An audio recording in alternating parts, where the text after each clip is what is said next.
Hello दोस्तों, welcome to this YouTube channel the one learner. दोस्तों, आज के हमारे इस टॉपिक में हम सेफ्टी एंड हेल्थ से रिलेटेड सभी पॉसिबल क्वेश्चंस करेंगे जो कि पिछले किसी न किसी टेक्निकल एग्जाम में आए हुए हैं, जैसे कि डीआरडीओ, डीएमआरसी और एनटीपीसी सेल। इन सभी में ये क्वेश्चंस आए हुए थे, तो हमने इन क्वेश्चंस को वहीं से सेलेक्ट किया हुआ है। दोस्तों, चलिए इस वीडियो को शुरू करते हैं। पहला क्वेश्चन है, दिए गए चिन्हों की पहचान करें। अब दोस्तों, इसमें पहला चिन्ह वार्निंग साइन। वार्निंग साइन में दोस्तों इसका जो बैकग्राउंड होता है वो येलो कलर का होता है, शेप इसका ट्रायंगुलर होता है और इमेज और बॉर्डर ब्लैक कलर की होती है। सेकंड है दोस्तों सूचनात्मक चिन्ह यानी कि इंफॉर्मेटिव साइन। दोस्तों, इसका आकार कहीं कहीं कहीं आयताकार यानी कि रेक्टेंगुलर और कहीं कहीं वर्गाकार यानी कि स्क्वायर शेप में दिया होता है। इसका बैकग्राउंड हरे कलर का होता है और इमेज वाइट कलर की दी होती है। अगला है दोस्तों निषेधात्मक चिन्ह यानी कि प्रोहिबिटेड साइन। दोस्तों, इसमें शेप इसका सर्कुलर होता है, इमेज ब्लैक कलर से शो की जाती है और बॉर्डर और क्रॉस बार दोनों ही रेड कलर की होती हैं। अगला है दोस्तों मैंडेटरी साइन। दोस्तों, मैंडेटरी साइन भी सर्कुलर होता है बट इसमें कोई बॉर्डर नहीं होती है, इसमें इमेज वाइट कलर से दी होती है। अगला क्वेश्चन है दोस्तों, किस विधि में रोगी को पीठ के बल लेटाया जाता है। यानी कि अगर कोई व्यक्ति है जिसे चोट लग गई है और उसे पीठ के बल लेटाया गया है फर्स्ट एड देने के लिए, तो उस विधि का नाम क्या है। तो दोस्तों, ऑप्शन है आपके पास Sylvester method, Schafer's method, both of this या नन ऑफ दिस। दोस्तों, इसका आंसर है सिल्वेस्टर मेथड। सिल्वेस्टर मेथड में दोस्तों रोगी को पीठ के बल लेटाया जाता है, इसीलिए क्योंकि हो सकता है कि उसके चेहरे या छाती पर उसे चोट लगी हो। ठीक है। अगला क्वेश्चन है दोस्तों कि आईएसओ का फुल फॉर्म क्या है। तो दोस्तों, आईएसओ का फुल फॉर्म होता है इंटरनेशनल ऑर्गेनाइजेशन फॉर स्टैंडर्डाइजेशन। अगला क्वेश्चन है दोस्तों कि a tube of dash is keeped in a first aid box for healing wounds. यानी कि घावों को भरने के लिए फर्स्ट एड बॉक्स में किसकी ट्यूब को रखा जाता है। इसका आंसर है दोस्तों ब्यूटाडीन। नेक्स्ट क्वेश्चन है दोस्तों, the background of the background colour of informative sign यानी सूचनात्मक चिन्ह के बैकग्राउंड का कलर कैसा होता है और इसका शेप कैसा होता है, ये पूछा गया है। दोस्तों, अभी अभी हमने पहले क्वेश्चन में जाना था कि बैकग्राउंड और कलर किसका कैसा होता है, शेप कैसा होता है। तो यहाँ पे इंफॉर्मेटिव साइन के बारे में पूछा है। दोस्तों, सूचनात्मक चिन्ह का बैकग्राउंड होता है ग्रीन कलर का और शेप इसका होता है रेक्टेंगुलर। इस हिसाब से इसका आंसर फर्स्ट यानी कि ग्रीन और रेक्टेंगुलर होगा। अगला question, in which method the affected person is made to lie on the ground keeping the chest downward.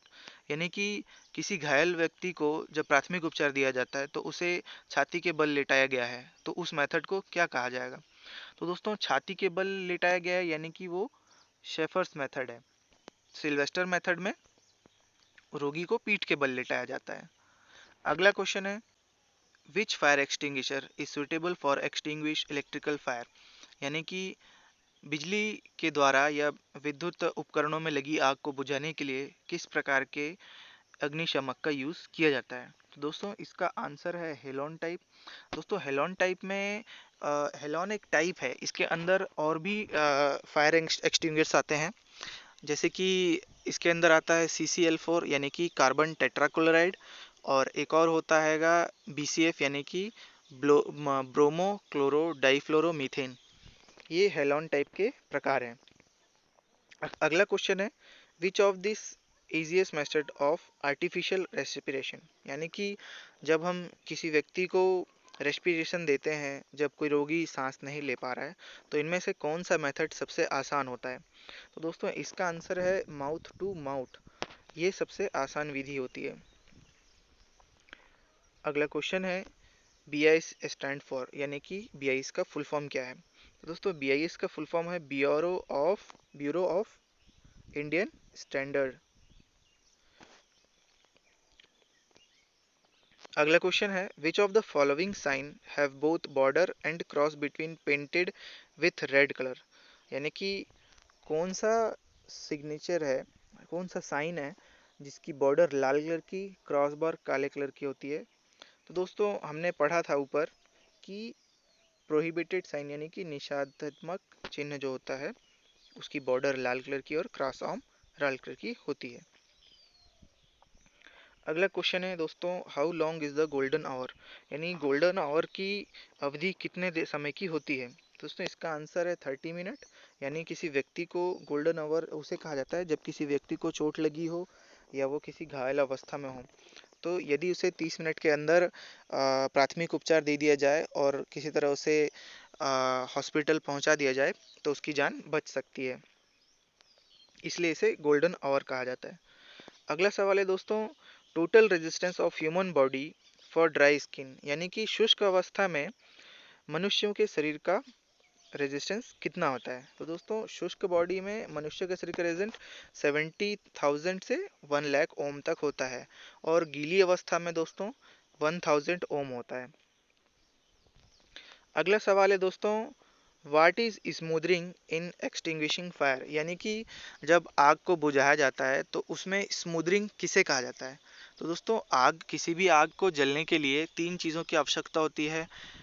पहला है फ्यूल, दूसरा है ऑक्सीजन और तीसरा है हीट। तो दोस्तों इन तीनों में से किसी एक को हटा दिया जाए तो आग बुझ जाती है। तो स्मूदरिंग दोस्तों, यदि आग में से हम किसी प्रकार से ऑक्सीजन को हटा दें तो आग बुझ जाएगी, तो उसे ही दोस्तों स्मूदरिंग कहा जाता है, यानी कि आग में से ऑक्सीजन को हटाने को। और आग में से दोस्तों हीट को हटाने को कूलिंग कहा जाता है। और यदि किसी आग में से आप फ्यूल को हटा देंगे तो उसे स्टार्विंग कहा जाता है। तो यहाँ पर इसका आंसर है removing isolating the fire from the supply of oxygen. अगला क्वेश्चन है, इनमें से फिजिकल हजार्ड कौन सा है? दोस्तों फिजिकल हजार्ड वाइब्रेशन है इसमें से, इसका सही आंसर वाइब्रेशन है। इसके बाद है दोस्तों कि किसी फायर एक्सटिंग्विशर को यूज करने का विधि क्या है, यानी कि स्टेप बाय स्टेप उसके मेथड्स क्या हैं? तो दोस्तों इसकी ट्रिक का याद कर सकते हैं आप, जैसे कि पास, यानी कि PASS। पी का मतलब पुल, ए का मतलब एम, एस का मतलब स्क्वीज और एस का मतलब स्वीप।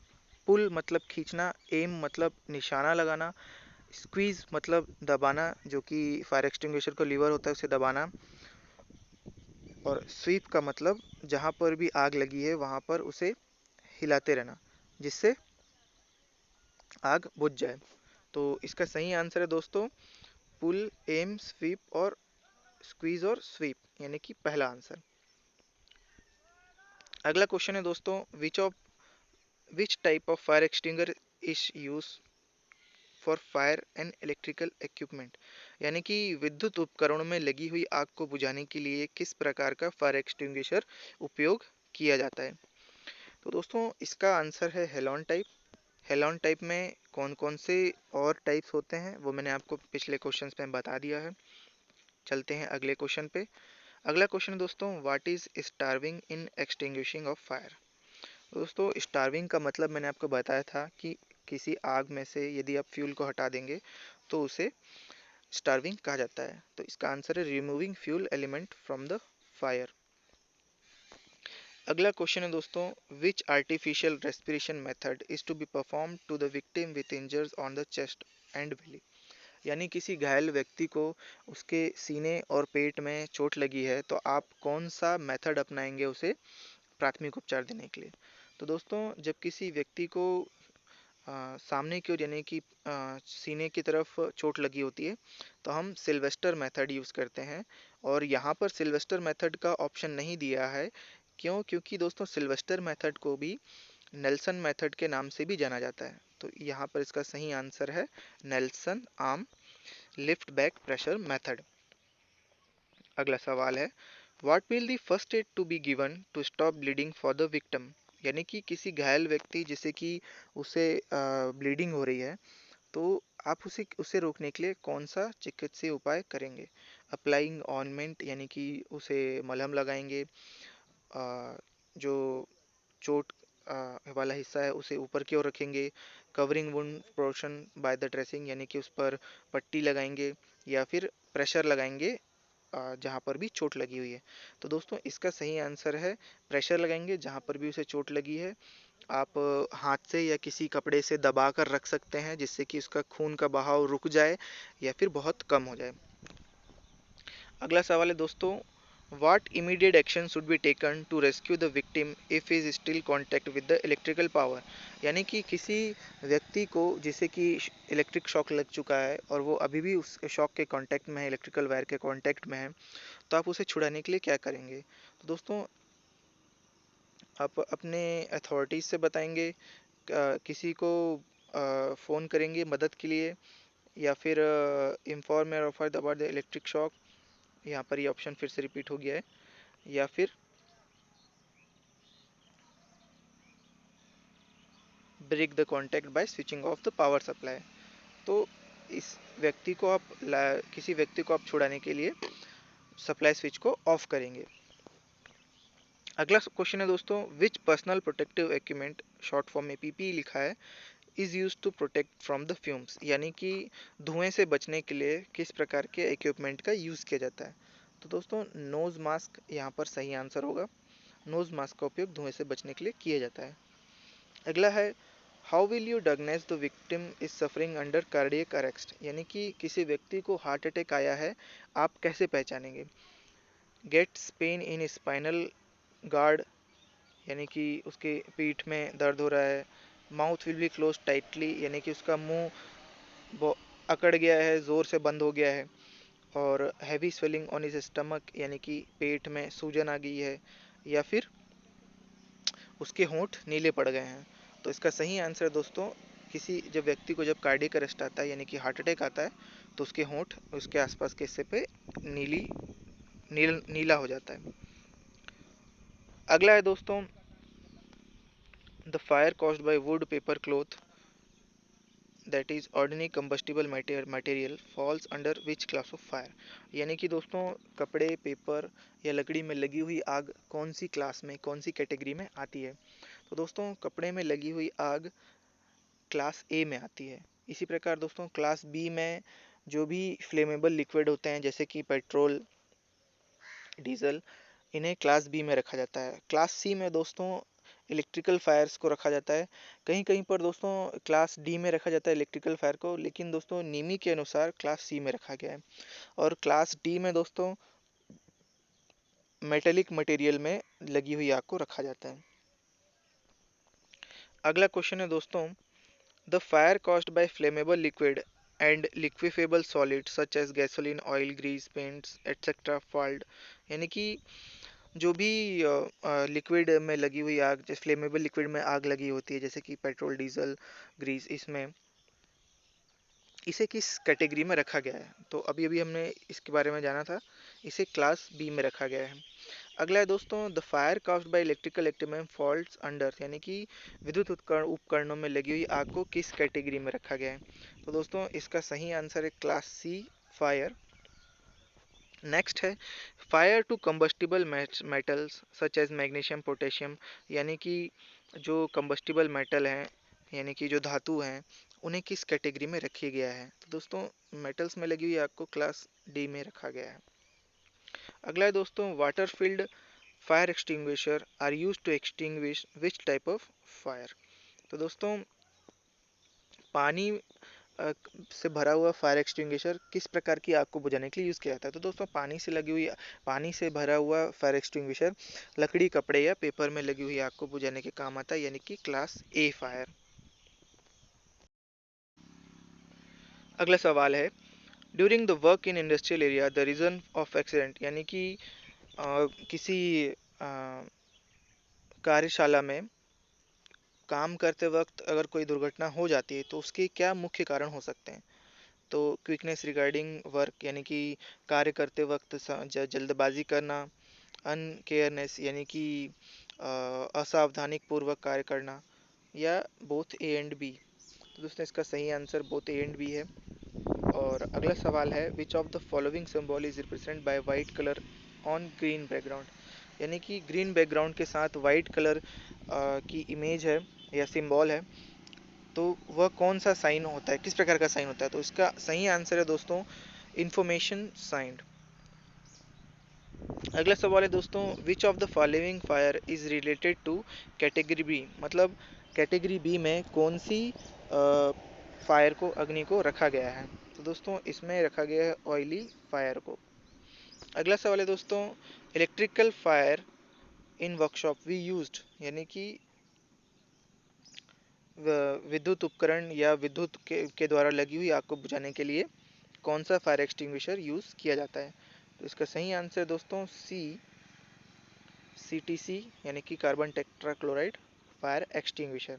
आर्क वेल्डिंग करते समय आंखों को प्रोटेक्ट करने के लिए किस चीज़ का इस्तेमाल किया जाता है, मास्क का, क्लियर ग्लासेस का, सन गॉगल्स या फिर डार्क ग्लास स्क्रीन का।